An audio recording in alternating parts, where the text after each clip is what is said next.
Καλημέρα και από μένα. Λέγομαι Cristina Pascual και μαζί με την κυρία Κολιβά είμαι ειδικό σημείο επαφής για την κοινωνική πρόκληση πρώτη. Έχω ετοιμάσει την παρουσίαση στα αγγλικά και θα χάσω πάρα πολύ χρόνο να τα πω στα ελληνικά. Γι' αυτό, για να πάμε γρήγορα, θα τα πω στα αγγλικά. Σας ζητάω συγγνώμη, αλλά έτσι μου είπαν οι διοργανωτές ότι έπρεπε να είναι στα αγγλικά. I am going to talk to you a little bit about how to prepare and submit a proposal in Horizon 2020. And in this presentation, I am going to talk about the priorities, the rules and funding instruments, where to find calls and documents, the proposal structure, how to submit a proposal, how a proposal is evaluated, and some keys to success. So this is the structure of Horizon 2020, and you see the three pillars.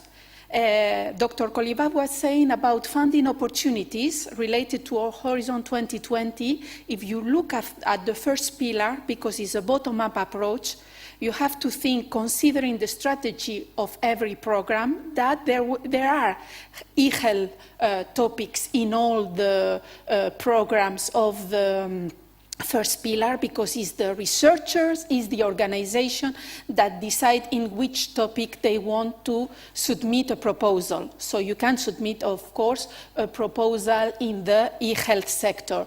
What you have to think very, very well before submitting a proposal in any of these programs is the strategy behind these programs. For example, the ERC is for excellent researchers. Marie Skłodowska-Curie is for mobility of researchers. Future and emerging technologies is to develop novel methodologies. So look at what is the strategy of every program.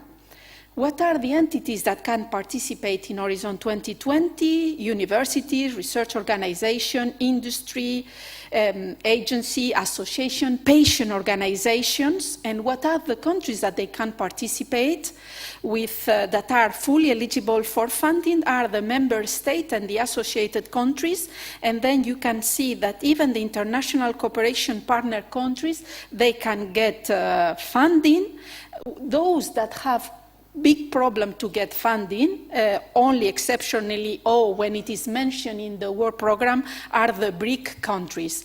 In the case of the Societal Challenge 1, the United States has a special agreement with Europe, so they can participate and they can be funded as for organization. In the case of the cooperation project, you need to have at least 3 organizations from 3 member states or associated countries. Whenever you want to do research, the European Commission, you have to explain which are the costs that you need to do this research, and the European Commission is going to reimburse these costs. And you can see there what are the direct eligible costs that can be reimbursed through a H2020 project, and what are the ineligible costs. Comparing to the Framework Program 7, it has been Horizon 2020 has presented a big simplification in rules, and it has only one funding rate for all the organization in relation to except for the funding instruments that are close to the market. The funding rate is 100% and 25% of direct eligible cost as indirect eligible cost, except, I am saying, for the actions that are close to the market, like SME instrument, like the innovation actions, where the maximum reimbursement is 70% of the direct cost and 20% of indirect cost. There are 3 evaluation criteria, like they were in the Framework Program 7: excellence, impact, and implementation. You can see here all the funding instruments under Horizon 2020. Again, you have to look at the strategy behind all these funding instruments. You can see that research and innovation actions is for cooperative research. Coordination action, it can be only one entity and is to support in general EU policies. You can see instrument for commercial innovation, like the SME instrument or fast track to innovation, or you can see individual grant for researchers that are both bottom-up academic grants, like in the case of the ERC or the Marie Sklodowska-Curie. These are how many partners, the minimum of partners that you need per funding instrument. You can see research and innovation action, and innovation actions that are most of the topics that you can see in Societal Challenge 1. They are at minimum 3 countries from 3 partners from 3 different member states or associated countries. The main funding instrument that you can find, again, in the Societal Challenge 1 is research and innovation activities. And it has 100% of applicable cost, of eligible cost, and 25% of indirect cost. Is for doing, in the case of Societal Challenge 1, most of the time is for doing, all the time, I will say, apply research, quite close to the market, development of new knowledge, test of what it funds is development of new knowledge, test of feasibility, research, technological development and integration, prototype only at laboratory skills, and there is as well demonstration and disseminations. Where you can find this funding instrument in the industrial leadership, in the societal challenges, and in the case of the ERC, in the case of the excellent pillar for the future and emerging technologies. And it's a top-down approach. It is the European Commission that decides where you need to do the research. These are the innovation actions for doing research closer to the market. So the funding is 70% and 25% for indirect cost. Is 100% in the case of non-government, how is it called? No, it's not governmental, non-for-profit organization. It was 100% for research organization, for universities. The funding is still 100%. What do you need to do in the case of the innovation actions? Is standardization, dissemination, networking, etc. They are for research close to the market.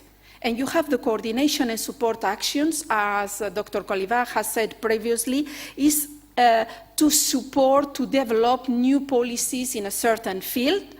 Here you need only minimum 1 partner, but generally we are talking about numerous partners because you need to develop policies that have a European dimension. The funding is 100% and 25% flat rate. What are this is the example of a topic. You can see the code of the topic, the title of the topic, the specific challenge. It says what is the problem that needs to be solved. The scope is how you are going to solve these problems. You can see that in the topics, the Commission is no longer like in the framework program saying you need to do research with maximum 3 million euros. Now it gives you, it's open. It says we are expecting proposal between 4 and 6 million, like in this case.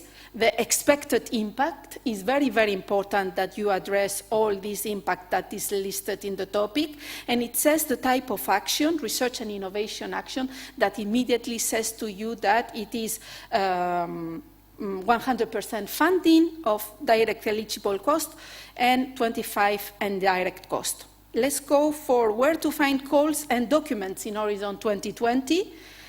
Well, the Research and Innovation Participant Portal, and you can see there that there is a document where you can find lots of information on how to apply, where to find calls. It's a guide, H2020 guide, as well. If you have already a grant. How is the grant management, etc. But there is as well an electronic tool in this website where you can find finding opportunities based on calls. So if you click calls, you select Societal Challenge 1, and you put what is open or forthcoming, all the calls and topics that are open and forthcoming will appear. Okay, but as well using keywords, like in this case, you can put funding instrument, search for topics, you put the keyword eHealth, and all the topics forthcoming and opens will appear. So if you click in one of the topics, you will see the description again, which is very important that you read carefully what the European Commission is expected when you are submitting this proposal. It will say when you have to submit this proposal. It will say again the type of instrument. And what I consider that is very important that you read at least is the work program, but as well grant management. For example, in the NCP meetings, they have told us that if you have in your consortium a partner from the States, it's very important that you show them the grant agreement in advance, because it has happened that when they read the grant agreement, they do not accept this grant agreement and they do not sign it. So it's very important that you show the grant agreement in advance. Important that you read how your proposal is going to evaluate it. And there is a guide how to submit and how the proposal is evaluated. Read as well this, because it will help you. If you go to the how to participate, and in this case to the reference documents, there you find lots of very interesting documents. Like you will find the proposal template for research and innovation actions, for innovation actions, and it gives you the structure of your proposal, how it appears. So all these documents is really nice that you have already before you start to write your proposal. So let's go with the proposal structure. And in Horizon 2020, you have some administrative forms that are the Part A, where you have to provide general information like the title of the proposal, the acronym, the duration, keywords. They are very important because using these keywords, they will select the evaluators. So think a little bit when you select your keywords, and obviously the abstract, which is the first contact that the evaluators have with your proposals. Then there is a part where you have to list the participants and contacts. There is the in the first stage proposals, when you have to submit a proposal in 2 stages. In the case of the first stage proposal, only the coordinator has to fill this administrative form. Then you have budget. Again, for the first stage proposal, only you have to put the EC contribution requested, and only in the second stage proposal or full proposals, you have to put the amount per partner. And then you have a section on ethics and call-specific questions. And then you go to Part B, where you are going to write your proposal. It's called the technical annex, and it follows a specific structure. You have there some examples of the administrative forms. You can see there the ethical issues table that you have to fill. So the proposal structure of Part B, where you write what is the research that you want to do, it follows the 3 evaluation criteria that are in Horizon 2020. Excellent, impact, that has become really, really important in Horizon 2020, and implementation. Then you have Section 4, members of the consortiums, and Section 5, ethics and securities.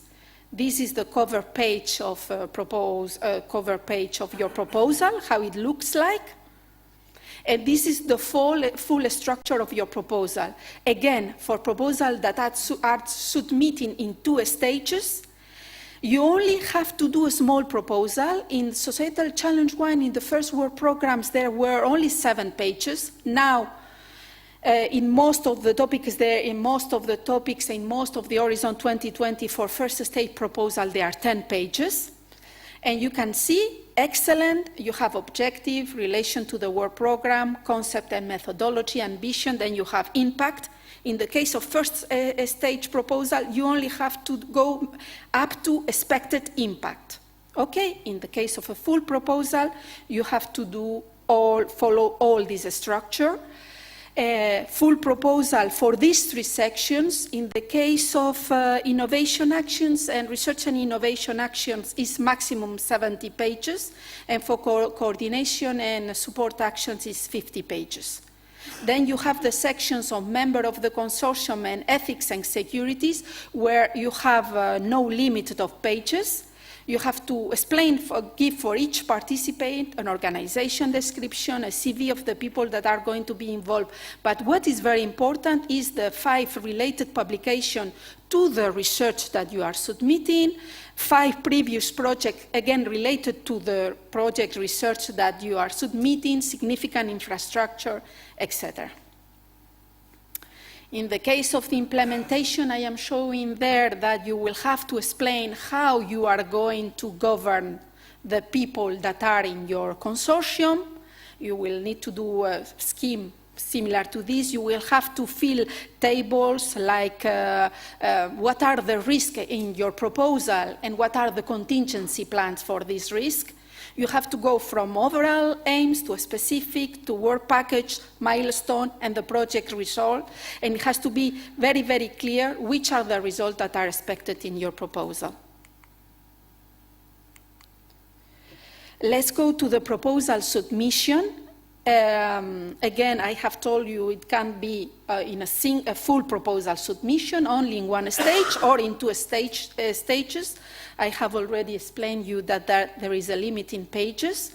Again, the proposal submission is through the Research and Innovation Participant Portal. You have to create an account in the European Commission Authentication Service that is going soon to change. And change name, not very big change, and you have to register your organization. The organization with which you are submitting your proposal has to have a participant identification code. So once you have selected the topic where you want to submit your proposal, only if it is open, because in the forthcoming or the close you will not see that, you will go down to the bottom of the topic and there is submission services. You have to click in Start Submission. So you have to put your username, your password, and then you enter the website, where you will submit your proposal. You have there the administrative forms that you have to edit online, and then you have the templates of your proposal and where you have to upload your templates in PDF format. How your proposal is evaluated, I have told you already, is following 3 criteria: excellence, impact, and implementation. If it is a short proposal, one-stage proposal, then it will not be evaluated against implementation because you have not written about implementation. If you remember in the previous slide, the evaluation score is 0 to 5, and 0.5 points are allowed. At least there are 3 experts per full proposal, experts in ethical issues. They are independent observers of the evaluation procedure. Only first-stage proposals that are evaluated positively, obviously, are invited to submit full proposals. If your proposal is below 1 individual or total proposal threshold, it will not be considered for funding. And in the evaluation procedure, there are at least 3 phases: individual evaluation by expert, consensus groups, and panel review. The time to grant in most, if your proposal was evaluated successfully and the Commission is inviting you for proceeding to the grant signature of the grant agreement, from the call deadline to the signature of the grant agreement, in most of the cases, it takes 8 months. In the case of the SME instrument, for example, Fast Track to Innovation, at least in the SME instrument, the signature, the time to grant is shorter. In the case of the ERC, is longer. What are a few keys to success? Well, links, the national representative, Dr. Koliva said it, the alternate national representative is Professor Focis, alternate national representative Koliva, and national contact point is Dr. Koliva and I. These are, when you are thinking in writing a proposal, it's very important that you do what has been funded previously in FP7 and obviously in Horizon 2020. So you have a tool in Cordis where you can see which are the proposal, the project that has been funded. If you are looking for partners, well, you can find different tools, the Fit for Health 2.0, Idealist in eHealth, or the Enterprise Europe Network. I have given there the link of the last information day for Work Programme 2017 that took place in Brussels in July. You can see the video and the presentation. We are doing a matchmaking event in Medica. If you have a result close to the market, you can participate in this brokerage event for free. Another tool that we have produced in the National Documentation Center is a full report which are the PI, the principals investigator that took funding from the Framework Program 7. If you are new, if you don't know very much about proposal, I think that you have to start by being a partner, and you have to look for those groups that have already success in FP7 and obviously in H2020. We have as well done two reports on what has happened in the first call of the framework of the Societal Challenge 1 in Work Programme 2014 and 2015. You can find the reports in those links.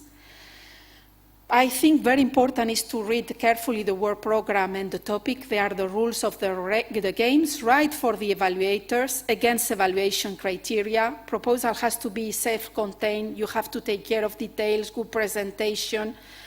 Write a good abstract, because first impressions count. It has to be high quality and multidisciplinary research proposal, perfectly in line with the call, original, innovative, and ambitious research.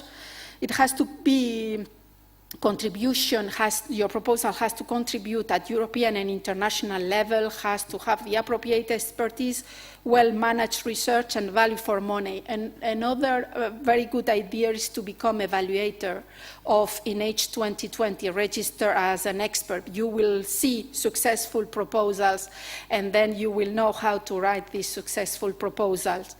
And how to start? You have to define the problem that you want to solve, identify the stakeholders and patient, define the requirement, resources needed, identify the risk, what are the work procedures, the implementation and management structure, and please contact us. Thank you very much.